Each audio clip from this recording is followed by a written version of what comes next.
आज की बैठक के बारे में क्या कहेंगे? आज की बैठक का कोई खास उद्देश्य या किसी सोच के साथ नहीं। पार्लियामेंट का सत्र चल रहा है, चुनावी वर्ष है, निरंतरता में बैठकों का दौर अब चलेगा ही।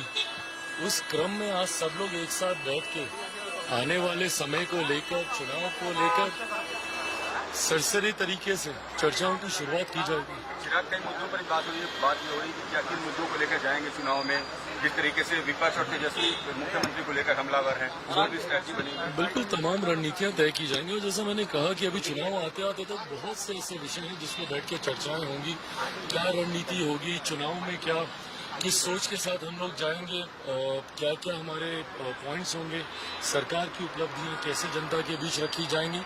एंड देन डेफिनेटली जो आप सबके मन में सवाल चलते ही रहते हैं सीट शेयरिंग को लेकर कि किसके खाते में कितनी सीटें, इन तमाम विषयों को लेकर चर्चा होगी। बट आज कोई बहुत ज्यादा महत्वपूर्ण एजेंडा ओरिएंटेड चर्चा हम लोग करने जा रहे हैं। सत्र चल रहा है, तमाम सांसद एनडीए के बिहार से जो आने वाले हैं वो सब सत्र के लिए दिल्ली में ही मौजूद हैं, तो सब एकजुट होकर एक साथ बैठेंगे। जेपी नड्डा भी आज शामिल हो रहे हैं जीत को लेकर।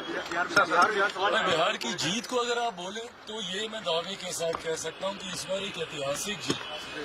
मैंने बार बार इस बात को कहा, एक विनिंग कॉम्बिनेशन है हम लोग का, पांचों दल का जो अलायंस है, और इस अलायंस ने अपने आप को चुनाव में प्रूव किया है। 100% स्ट्राइक रेट रहा है हमारे तमाम एनडीए के प्रत्याशियों का।